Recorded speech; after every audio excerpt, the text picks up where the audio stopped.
Mas, kedengeran? Baik, teman-teman, insya Allah kita mulai saat ini untuk presentasi pada hari ini. Mohon maaf sebelumnya karena ini saya baru disampaikan info bahwa salah satu presentator kita sedang ada keperluan mendadak terkait dengan tetangganya yang meninggal dunia pada hari ini. Jadi hari ini kita mulai dengan presentator yang lain yang insya Allah ada dari bagian dari kelompok atau pemateri pada hari ini. Saya ulang, Assalamualaikum warahmatullahi wabarakatuh. Selamat malam kepada Bapak dosen mata kuliah studi ilmu naskah Al-Quran, Bapak Ustadz Dr. Nurholis Majid MTHI, dan rekan-rekan IAT yang saya banggakan. Perkenalkan, kami dari tim pemakalah pada hari ini. Saya Hadijah Mukti Rahmayanti, kemudian ada Bapak Muhammad Ferry Kurniawan, Ibu Erin Tiffany Widayat, dan Ibu Haniatul Sofia yang berhalangan hadir pada hari ini. Yang nantinya insya Allah kami akan membahas beberapa poin mengenai metode-metode menerapkan teknik transliterasi mushaf pada studi ilmu naskah Al-Quran. Yang nantinya kita akan membahas seperti apa pedomannya, pengertiannya, kemudian contohnya insya Allah. Dan agar tidak menyita banyak waktu, mari kita simak pemaparan presentasi pada hari ini kepada Bapak Muhammad Ferry Kurniawan untuk memaparkan poin-poin awal dari apa yang akan kita bahas pada hari ini. Silahkan. Baik, bismillahirrahmanirrahim. Assalamualaikum warahmatullahi wabarakatuh. Waalaikumsalam. Baik, ini sama-sama kita hormati Dr. Nurholis Majid MHI beserta teman-teman mahasiswa Sekolah Tinggi Ilmu Agama Islam Al-Akbar Surabaya kelas karyawan. Izinkan saya Muhammad Ferry Kurniawan akan membacakan makalah dari kelompok kami yang sudah disusun, yaitu yang beranggotakan Erin Tiffany Widayat, Khadijah Mukti Rahmayanti, dan Niatus Sofiah dan Muhammad Ferry Kurniawan. Baik, bismillahirrahmanirrahim. Makalah ini yaitu membahas tentang menerapkan teknik transliterasi atau transliterasi mushaf. Tugas makalah studi ilmu naskah Al-Quran. Kata pengantar, puji syukur kehadirat Allah Subhanahu wa taala atas segala rahmat dan karunia-Nya sehingga pemakalah dapat menyelesaikan makalah tentang studi naskah Al-Quran semester 3 dengan materi menerapkan teknik transliterasi. Makalah ini disusun sebagai salah satu bentuk kajian ilmiah yang bertujuan untuk memahami dan menerapkan pedoman transliterasi Arab Latin secara benar. Dalam konteks akademik, transliterasi bukan sekedar proses ahli aksara, melainkan juga bagian penting dari upaya menjaga ketelitian ilmiah dan penghormatan terhadap keaslian teks Al-Quran. Pembahasan dalam makalah ini meliputi penjelasan mengenai konsep dan urgensi transliterasi, kaidah, dan aturan penulisan huruf Arab ke huruf Latin. Contoh penerapan transliterasi pada ayat-ayat Al-Quran, serta refleksi terhadap pentingnya transliterasi dalam pengkajian keislaman modern. Melalui kajian ini diharapkan pembaca dapat memahami bahwa transliterasi merupakan jembatan antara bahasa wahyu dan tradisi akademik yang menjadikan Al-Quran lebih mudah dipelajari oleh masyarakat luas tanpa kehilangan nilai kesakralannya.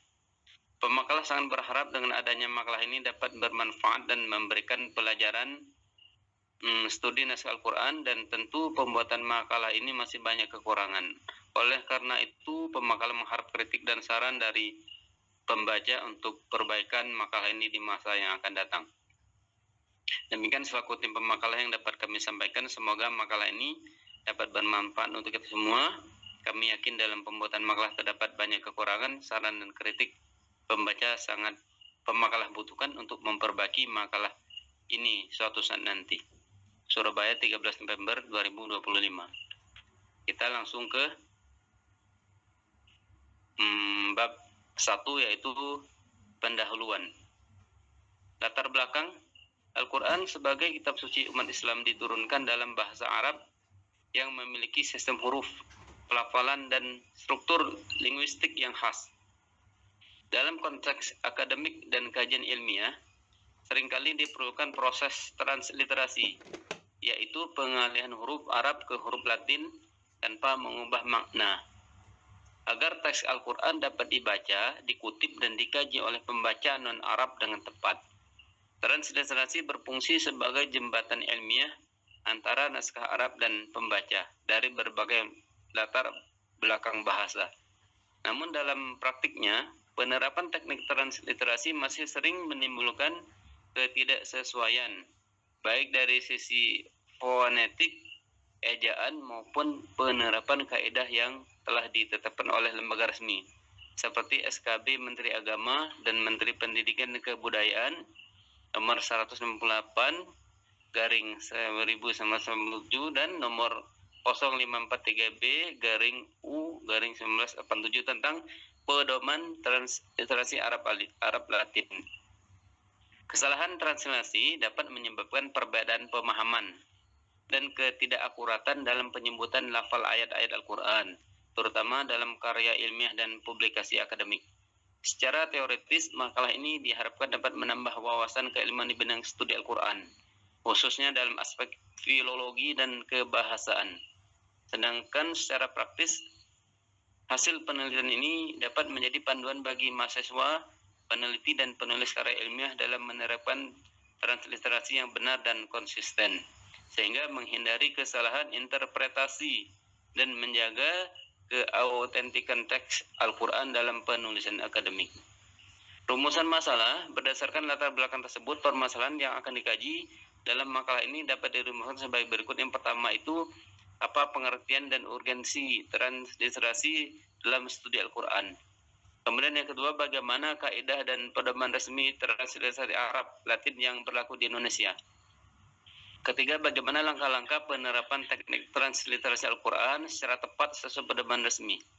Keempat, apa saja tantangan dan solusi dalam menjaga akurasi transliterasi teks Al-Quran. Tujuan penelitian. Makalah ini disusun dengan tujuan untuk memberikan pemahaman awal yang komprehensif mengenai ruang lingkup transliterasi mushaf. Secara khusus, tujuan dari penulisan ini adalah: pertama, menjelaskan pengertian dan urgensi transliterasi dalam konteks studi Al-Quran. Kedua, menguraikan kaidah dan pedoman resmi transliterasi Arab Latin yang berlaku di Indonesia berdasarkan SKB Menteri Agama, Menteri Pendidikan dan Kebudayaan. Kemudian yang ketiga, menganalisis langkah-langkah penerapan teknik transliterasi Al-Quran secara tepat sesuai pedoman resmi. Keempat, mengidentifikasi tantangan dan solusi yang dihadapi dalam upaya menjaga akurasi transliterasi Al-Quran. Bab 2. Bab 2, dasar teori pengertian transliterasi.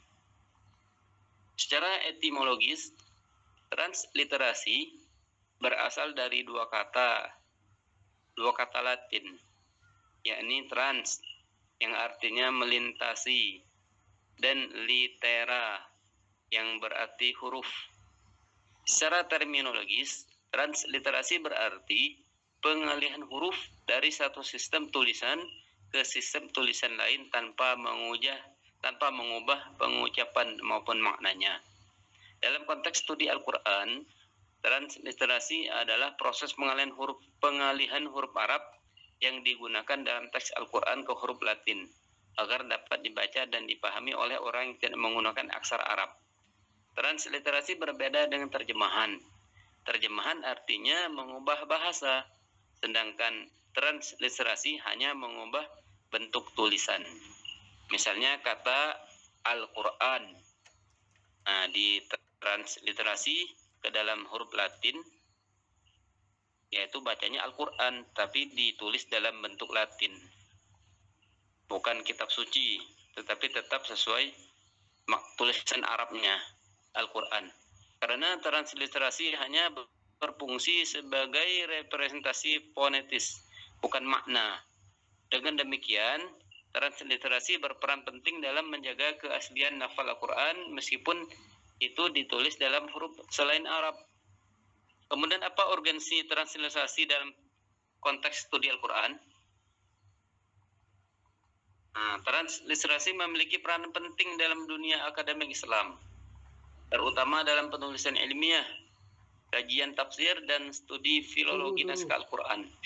Dalam kajian ilmiah, transliterasi membantu membaca memahami teks Arab tanpa harus menampilkan huruf Arabnya, sehingga memudahkan proses analisis dan penyebaran pengetahuan ke masyarakat luas. Selain itu, transliterasi menjadi sarana menjaga ketepatan lafal bacaan Al-Quran dalam karya tulis akademik. Tanpa transliterasi yang baku, setiap penulis dapat menulis bentuk Latin yang berbeda untuk satu kata Arab yang sama. Maka ini berpotensi nanti menimbulkan kesalahpahaman. Oleh karena itu, transliterasi yang mengikuti pedoman resmi menjadi bagian dari adab keilmuan dalam menghormati teks Al-Quran. Hal ini selaras dengan firman Allah Subhanahu wa taala Quran surah Al-Muzammil ayat 4,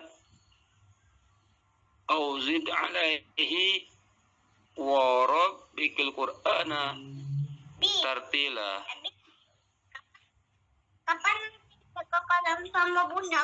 Atau artinya atau lebih dari 1/2 itu dan baca Al-Quran itu dengan perlahan-lahan. Ayat ini merupakan bagian dari perintah Allah kepada Nabi Muhammad SAW untuk mendirikan sholat malam dan membaca Al-Quran dengan tartil, yaitu membaca tartil, yaitu perlahan-lahan, penuh penghayatan, dan memperhatikan tajwid serta makna. Kata tartila dalam ayat ini menjadi dasar penting dalam metode membaca Al-Quran yang benar dan khusyuk.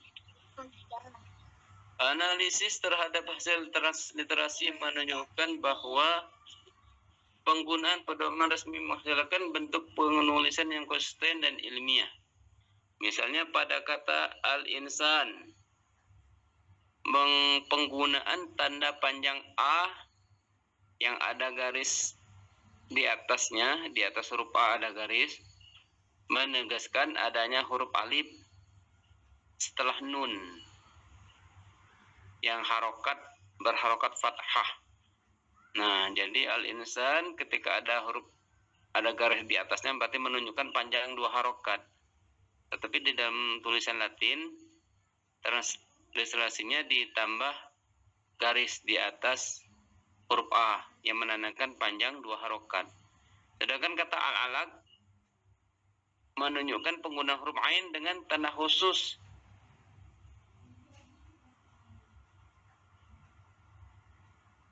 Perbedaan transliterasi sering muncul dalam penulisan informal atau karya non-akademik. Misalnya sebagian menulis Iqra bismi rabbikal ladzi khalaq, yang jelas tidak sesuai kaidah ilmiah. Kesalahan semacam itu dapat mengubah persepsi pelafalan dan melemahkan ketelitian akademik. Oleh karena itu, transliterasi harus dilakukan dengan memperhatikan tanda panjang, ta marbutoh, dan kata sandang agar teks tetap merefleksikan bentuk aslinya.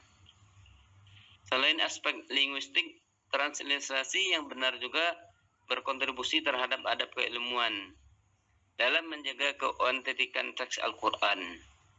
Setiap huruf dalam Al-Quran memiliki nilai dan makna tersendiri sebagaimana dijelaskan dalam Quran surah Al-Kahfi ayat 109.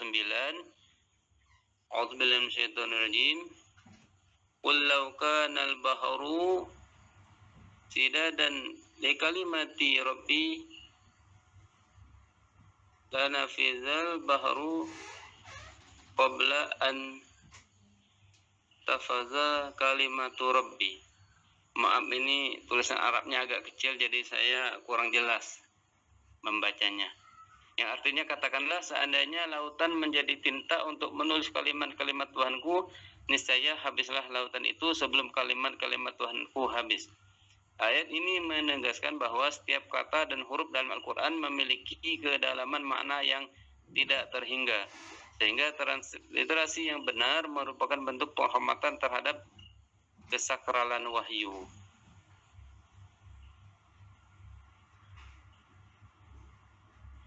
Kemudian sejarah perkembangan transliterasi Arab Latin di Indonesia. Transliterasi Arab Latin di Indonesia mengalami perkembangan seiring dengan meningkatnya studi keislaman di lembaga pendidikan tinggi. Pada masa awal belum ada keseragaman sistem transliterasi, sehingga banyak penulisan karya ilmiah yang menggunakan gaya transliterasi berbeda-beda sesuai kebiasaan penulis atau lembaga penerbit. Keseragaman baru tercapai setelah diterbitkannya surat keputusan bersama antara Menteri Agama dan Menteri Pendidikan dan Kebudayaan Republik Indonesia, yaitu SKB nomor 158 tahun 1987 dan nomor 0543B/U/1987 tentang pedoman transliterasi Arab Latin. Pedoman ini kemudian digunakan secara luas di perguruan tinggi keagamaan Islam, termasuk di dalam karya ilmiah seperti skripsi, tesis, dan disertasi. Seiring berkembangnya teknologi digital, transliterasi kini juga diterapkan dalam perangkat lunak Al-Quran digital, e-jurnal keislaman, dan katalog naskah kuno menjadikannya sebagai integral dari tradisi keilmuan Islam modern di Indonesia. Mungkin untuk bab 3 bisa dilanjutkan, Bu Khadijah atau Baik. Bu Erin. Terima kasih Pak Ferry. Untuk bab 3 kami persilakan kepada Ibu Erin untuk memaparkan mengenai pedoman penulisan transliterasi. Terima kasih. Halo? Suara saya kedengeran nggak? Dengar. Aman Bu Erin. Monggo. Baik, saya lanjutkan ya. Kemudian pada bab 3 di sini kami membahas pedoman penulisan transliterasi. Jadi pedoman transliterasi Arab Latin berdasarkan SKB Menak dan Mendikbud tahun 1987 mengatur secara rinci pengalian huruf Arab ke huruf Latin. Beberapa ketentuan pokoknya antara lain seperti konsonan tunggal, seperti kalau huruf ba ini tabelnya ya, saya zoom, nanti bisa di zoom sendiri, terus bisa dibaca-baca. Nah, ada ba itu ditulis dengan huruf B, kemudian ta ditulis dengan T, kemudian jim ditulis dengan J, dan seterusnya. Kemudian untuk huruf-huruf memiliki tanda khusus seperti ta itu ada di situ kelihatan S, kemudian ada titiknya satu di atas, kemudian ada zal itu pakai huruf Z, titiknya di atas, ada titiknya satu di atas, kemudian kho itu ditulis dengan KH, kemudian shin itu ditulis dengan SY. Nah, seperti di tabel itu ya. Kemudian untuk huruf-huruf vokal, ada vokal-vokal pendek. Vokal pendek itu nanti ada A, I, U, yang A itu ditulis dengan fathah, maksudnya vokal pendek fathah itu ditulis dengan A biasa, kemudian vokal pendek kasroh itu ditulis dengan I, dan vokal pendek doma itu ditulis dengan U. Kemudian untuk vokal panjang seperti alif yang setelah fathah itu atau fathah diikuti alif itu, A-nya itu dikasih ada seperti garisnya itu di atas tulisan A. Kemudian yang kasroh diikuti ya sukun, I-nya juga dikasih garis di atasnya, dan doma diikuti wawu sukun juga, U-nya dikasih garis di atasnya, menandakan bahwa dia itu panjang seperti itu. Lalu kemudian ada juga tak marbutoh yang di akhir yang apabila di akhir kata itu hidup ditulis dengan tanda T. Tapi jika di akhir kata dia mati atau berhenti ditulis H. Contohnya kalau mati itu rahmah. Kalau hidup seperti zakatun. Nah, pakai tak, zakatun. Kemudian ada kata sandang al. Tetap ditulis al, baik diikuti huruf syamsiah maupun huruf qamariyah. Dengan huruf berikutnya ditulis sebagaimana aslinya. Seperti asyamsi tapi penulisannya asyamsu tapi penulisannya al-syamsu. Kemudian al-qamaru penulisannya dikasih al di depannya.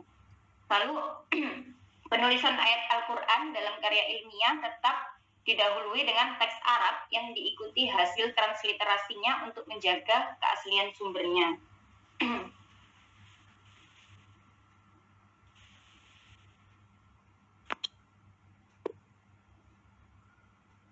Di sini ada contoh penulisan transliterasi, huruf ba ditulis dengan B, jim dengan J.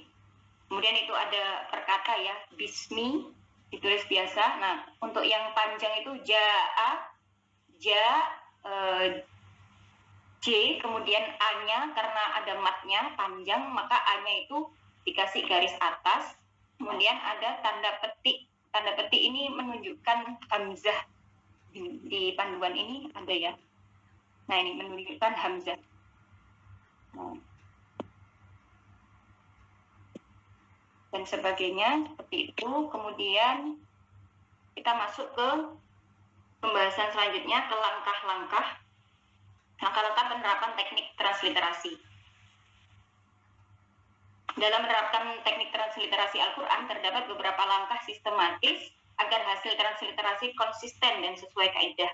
Yang pertama, mengidentifikasi teks Arab asli yang bisa diambil dari Mushaf Standar Madinah atau Kemenak Republik Indonesia untuk menghindari kesalahan penulisan. Kemudian yang kedua, pemisahan kata segmentasi. Jadi setiap kata dalam ayat itu dipisahkan agar transliterasi dapat dilakukan per kata. Jadi melakukan transliterasi itu per kata bukan per ayat agar dapat menjaga keakuratan pelafalan. Lalu yang ketiga, pengenalan huruf dan tanda baca huruf Arab yang memiliki padanan khusus tadi ya, seperti yang saya jelaskan di panduan tadi. Contohnya seperti ghain. Nah, ini contohnya di sini di ujung ini.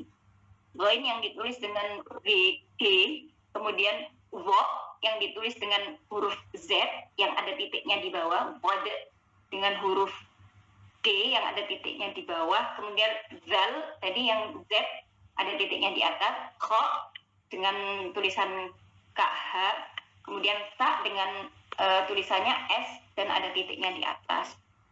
Lalu yang nomor 4, pengalihan huruf Arab ke huruf Latin dilakukan sesuai tabel pedoman transliterasi yang telah dijelaskan pada bab sebelumnya. Kemudian yang kelima, pengecekan fonetik dan konsistensi setelah ditransliterasi.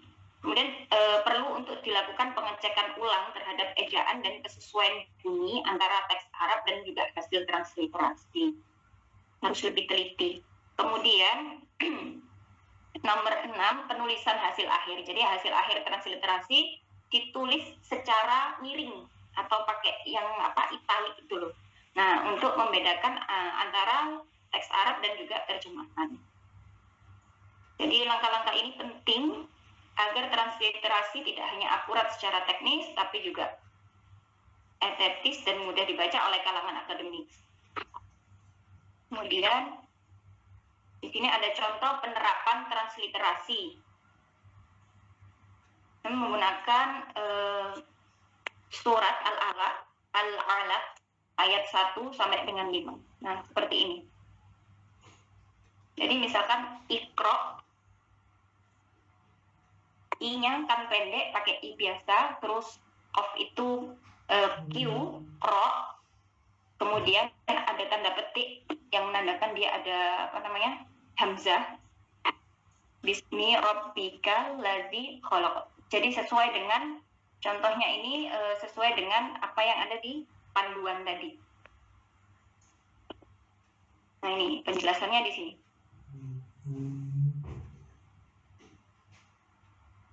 Jadi ayat-ayat ini ditransliterasikan berdasarkan pedoman resmi dengan memperhatikan kaidah-kaidah seperti huruf ain. Huruf ainnya itu ya tanda petiknya yang kebalik. Tanda petiknya kebalik. Nah, ini contohnya yang di ayat 5 itu ain. Tapi di sini nggak kebalik ya. Mungkin kita nggak menemukan. harusnya tanda ainnya tanda petiknya itu kebalik. Kemudian kalau hamzah itu jadi hamzah dengan ain tanda petiknya itu berkebalikan harusnya. Kemudian vokal panjang itu ditulis dengan ada tanda garis di atasnya. Kemudian kata sandang al itu ditulis dengan al, kemudian ada stripnya gitu. Baik huruf setelahnya itu huruf syamsiah maupun qamariyah.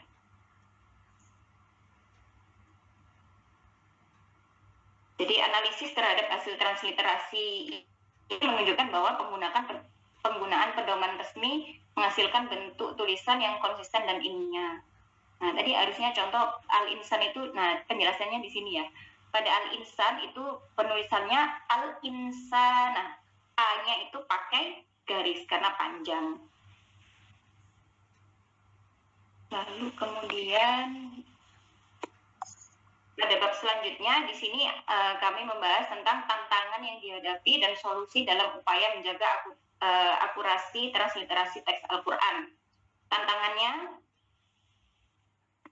yaitu pertama adanya perbedaan penulisan antara lembaga atau penulis, terutama dalam penempatan tanda diakritik seperti tanda di bawah yang sering tanda di bawah seperti H yang harusnya ada tanda titik di bawah, S tanda titik di bawah gitu, dan itu yang sering diabaikan. Kemudian yang kedua, dalam naskah Al-Quran klasik atau manuskrip lama sering ditemukan variasi ortografi atau tulisan Arab yang tidak sepenuhnya sesuai dengan kaidah modern, sehingga membutuhkan interpretasi filologis sebelum ditransliterasi. Ketiga, huruf Latin yang dianggap tidak sepenuhnya mampu untuk mewakili makhorijul huruf atau tempat keluarnya huruf Arab dengan tepat, yang berpotensi menyebabkan salah baca bagi pemula yang tidak menguasai aksara Arab. Lalu selain itu ada keterbatasan perangkat teknologi seperti font dan keyboard yang tidak mendukung huruf dengan tanda diakritik, menjadi hambatan teknis dalam penerapan transliterasi digital.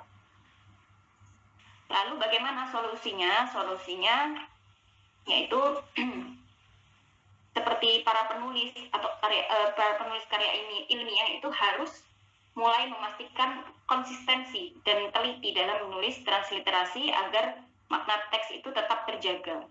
Jadi yang harus dilakukan yang pertama wajib dan harus konsisten menggunakan pedoman SKB. Kemudian yang kedua selalu mencantumkan teks Arab aslinya.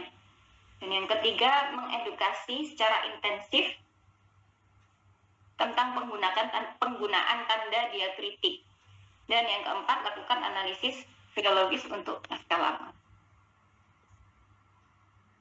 Kemudian implikasi akademik dan praktis. Transliterasi mempermudah mahasiswa dan peneliti mengutip teks Arab tanpa mengurangi keasliannya, membantu masyarakat umum untuk membaca teks Arab dengan benar.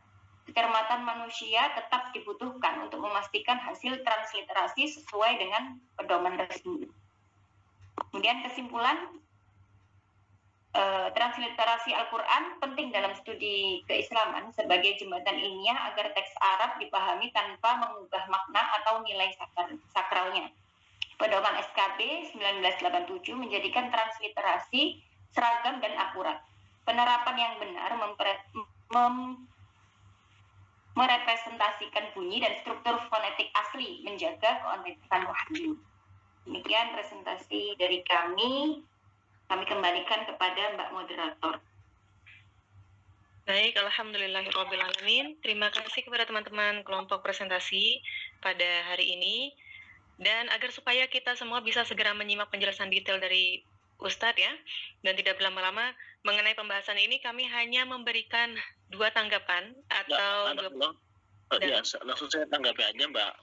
Boleh Ustadz, terima kasih. Apa yang disampaikan oleh Erin ya tadi, Bu Erin ya. Oke, Ustadz. Monggo Ustadz, dipersilahkan. Bahwa memang perlu ada transliterasi yang standar. Nah, standar itu ada 2, ada yang standar nasional seperti yang ada di percetakan-percetakan yang memang sudah ditasik oleh tim Kementerian Agama, tapi ada yang standar internasional. Standar internasional itu adalah standar yang disepakati oleh berbagai negara di dunia.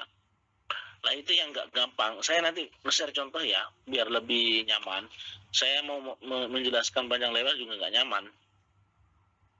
Tapi nanti saya share.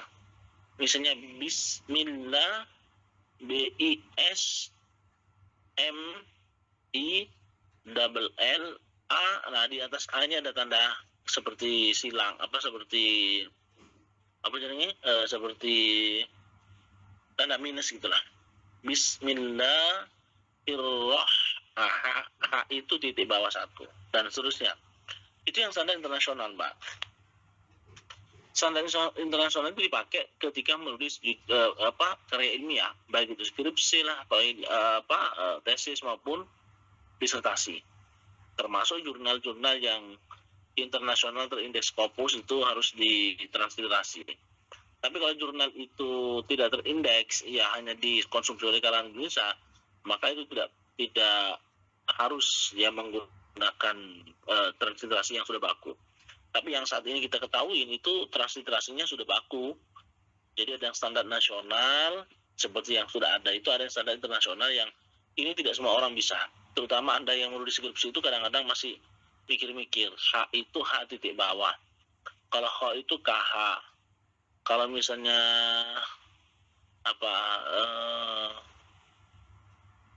misalnya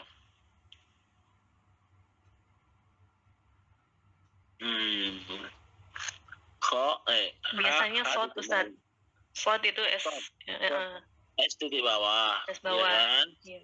Bukan SH, yang standar nasional itu SH dan seterusnya. Ini penting, pedoman penulisan. Ini sudah ditampilkan ini. Pedoman transliterasi ini, saya kira teman-teman di STAI Al-Akbar harus paham. Memang itu tidak gampang, butuh waktu nulis itu H itu sambil lihat itu bisa. Tapi yakinlah bahwa Anda kan pasti bisa semuanya melewatinya. Nah, standar internasional ini itu harapannya tidak hanya dipakai di kalangan Indonesia, terutama jurnal-jurnal yang sudah terindeks Scopus internasional ya. Tapi kalau Quran itu hanya dikonsumsi oleh masyarakat Indonesia, mungkin saja memang menggunakan standar terjemah yang sudah baku, EYD ya, ejaan yang sudah pokoknya EYD ya, ejaan yang sudah intinya itu disempurnakan. Disempurnakan, betul. Itu teman-teman sekalian ya. Jadi ada dua pedoman, Indonesia dan Arab. Nah, saya berharap yang Arab ini yang menurut saya harus dipakai, karena nanti Anda ketika skripsi itu selalu menulis itu menggunakan tradisional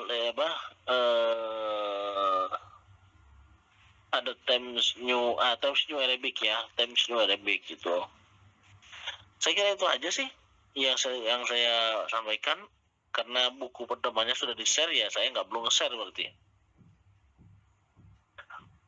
Itu aja sih, Mbak. Tapi Ustadz, apakah kalau misalnya memang ada perbedaan yang benar-benar jauh gitu Ustadz dari transliterasi versi Indonesia sama yang versi internasional? Dan kalau mau melihat versi internasional, berarti apakah acuannya itu ke Inggris, ke bahasa Inggris? Karena kan internasional berarti mencangkup semua bahasa kan Ustadz? Dari berbagai bahasa negara. Arab itu juga internasional, Mbak. Jadi jangan dikira bahwa bahasa internasional hanya bahasa Inggris. Nah, bahasa Arab juga bahasa internasional. Hanya saja memang ini karena politik bahasa aja. Politik bahasa sehingga kemudian seakan-akan bahasa Arab itu berada di kasta yang kedua. Seakan-akan bahasa Inggris di kasta pertama. Itu soal politik aja sih. Tapi bahasa Arab itu internasional loh. Saya nulis artikel itu dengan berbahasa Arab sering. Ya, kemudian berbagai agenda lah itu selalu menggunakan transliterasi yang bersifat internasional. Pak, kalau misalnya saya bikin makalah dengan jurnal internasional tapi standar tulisannya adalah nasional, nggak akan diterima itu Scopusnya. Karena susah, orang luar bacanya gimana. Ini dibikin dalam rangka untuk menstandarkan yang internasional tadi itu. Saya kira itu, Mbak.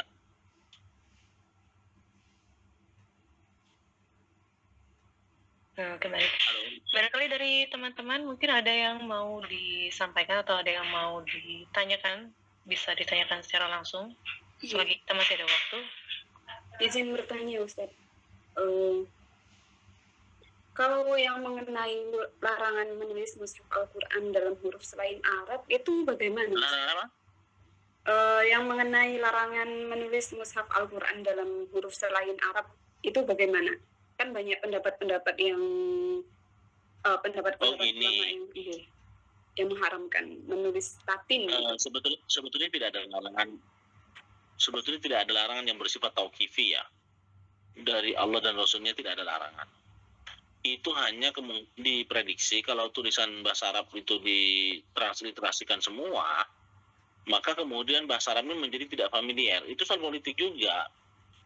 Berarti hanya orang tertentu yang bisa menikmati bacaan-bacaan di tempat-tempat standar nasional seperti bandara. Padahal bahasa Arab itu adalah bahasa nomor 2, ya, bahasa umat Islam juga. Maka kemudian antara bahasa Arab dan bahasa Inggris ini antara bahasa Arab dan bahasa Inggris jangan dimarginalkan, dijauhkan, karena dua-duanya juga sama-sama bahasa Indo.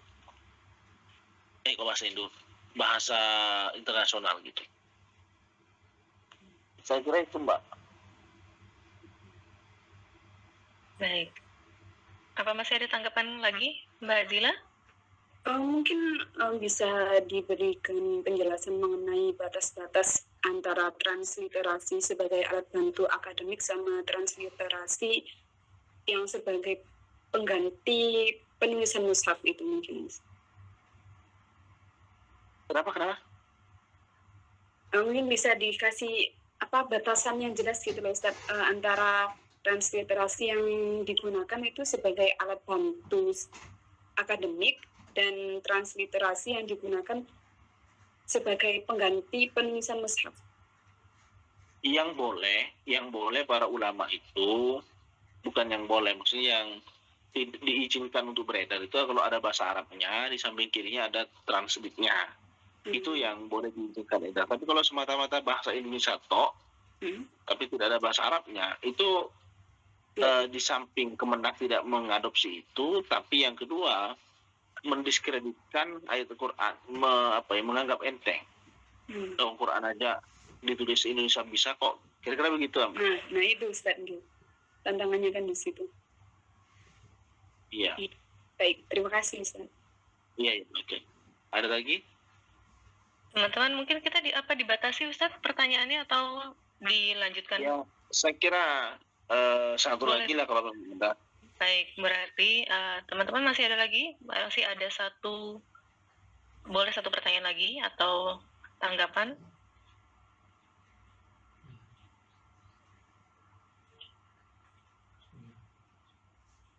Bagi rekan-rekan yang memiliki pertanyaan atau ingin menanggapi makalah presentasi dari kelompok hari ini atau pembahasan pada hari ini, silahkan langsung di open mic. Mohon izin bertanya, betul materi atau buat Ustadz itu berarti kalau secara sistematis atau aturan dalam pembuatan skripsi, tesis atau jurnal ataupun artikel itu berarti kaidahnya harus mengikuti standar internasional untuk translasi bahasa Arab ke bahasa Indonesianya itu, Ustaz. Iya, kalau jurnalnya sudah internasional, ya harus pakai standar nasional. Seperti yang Bapak tadi cantumkan itu, yang contohkan tadi itu harus dipakai. Kecuali yang standar nasional. Standar nasional pun kalau Anda ingin dibaca oleh dunia internasional, ya harus dunia internasional standarnya. Itu. Jadi ini penting untuk dipahami karena berkaitan dengan soal kesamaan pandangan antara penulis-penulis di dunia internasional atau para peneliti itu, agar kemudian tidak terjadi salah itu. Misalnya tadi itu kalau kemudian bahasa Indonesianya toh yang dicantumkan tapi bahasa Arabnya nggak dicantumkan, itu bisa menimbulkan kesalahpahaman gitu. Maka dulunya dihadirkan secara proporsional. Saya kira itu, Mbak. Baik. Halo, Mbak. Apa sudah cukup, Ibu Maulida, atau masih ada tanggapan lagi? Gini maksud saya, yang saya itu kan kaidahnya seperti itu ya. Berarti kalau di STAI Al-Akbar itu kalau mau skripsi atau mau menerbitkan jurnalnya itu atau artikel itu semuanya harus pakai kaidah yang nasional atau internasional, Ustaz? Kalau makanya tadi saya bilang jurnalnya mau nasional atau internasional. Saya Kalau Anda malah menanyakan untuk kampus kita, Ustaz, yang di STAI Al-Akbar. Nah, iya, kan jurnal itu kan pilihan ya. Karena untuk lulus S1 itu sekarang tidak harus skripsi, tapi bisa juga jurnal. Nah, Anda jurnalnya mau kemana? Gitu kan. Satu, yang kedua, ada aturan baku di STAI Al-Akbar. Itu ya, kalau skripsi, tesis, dan disertasi itu harus menggunakan standar internasional. Gitu. Itu, Mbak. Oh iya. Berarti yang pertama adalah tergantung keputusan dari yang mengambil jurnal tersebut mau ngambil yang mana, spesifikasi begitu ya Ustadz, mau lebih ke nasional kah atau ke internasional, kemudian disesuaikan kembali dengan apa yang berlaku di kampus. Begitu bukan Ustadz? Iya, betul. Baik, kalau begitu. Ada lagi Ibu tanggapannya, mumpung masih ada Ustadz ini, mumpung masih bisa tanya.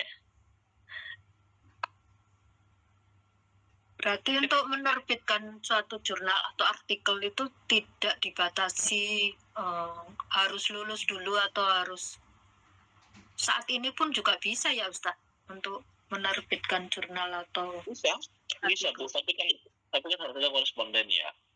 Jadi nggak bisa jurnal bikin semalam besok terbit, tidak bisa. Setidaknya itu 1 bulan 2 bulan gitu. Makanya kemudian kalau serius mau bikin jurnal tidak usah lulus dengan jalur skripsi, maka mulai sekarang sudah dirancang, terutama bagi yang sudah semester 7 misalnya, sudah dirancang gitu Bu. Oh gitu ya. Gitu. Iya. Berarti di STAI harus ada panduannya sendiri harusnya ya Ustaz. Iya. Maksudnya punya kaidah. Kita bisa tahu dapatnya dari mana Ustaz? Tanya aja ke bagian akademik di Maspri, itu nanti dikasih itu. Setiap kampus Bu itu sudah punya standar sendiri. Sudah punya buku panduan tentang juknis penilaian skripsi gitu. Oh iya. Oke, siap. Makasih Ustaz. Iya. Oke, alhamdulillah. Berarti sudah terjawab semua ya. Baik, sesuai tadi kesepakatan kita hanya ada satu pertanyaan terakhir, berarti itu juga yang mengakhiri mungkin Ustadz ya untuk presentasi pada hari ini. Terima kasih banyak untuk Bapak dosen pengampu kita Ustadz Dr. Nurhalis Majid MHI atas waktu di tengah-tengah kesibukannya pada malam hari ini Bapak. Dan selaku moderator presentator, kami mohon maaf apabila ada kekurangan ataupun banyaknya kesalahan dalam penyampaian ataupun dalam presentasinya. Maka kegiatan presentasi hari ini saya tutup. Mari kita sama-sama membaca doa kafaratul majelis sebelum meninggalkan kelas atau live group pada hari ini. Subhanakallahumma wa bihamdika asyhadu an la ilaha illa anta astaghfiruka wa atubu ilaik. Terima kasih. Selamat berjumpa lagi di presentasi berikutnya. Saya Khadijah Muti Rahmayanti beserta rekan pemateri pada hari ini mohon pamit undur diri untuk kegiatan hari ini sampai di sini. Sampai jumpa di lain waktu. Wassalamualaikum warahmatullahi wabarakatuh.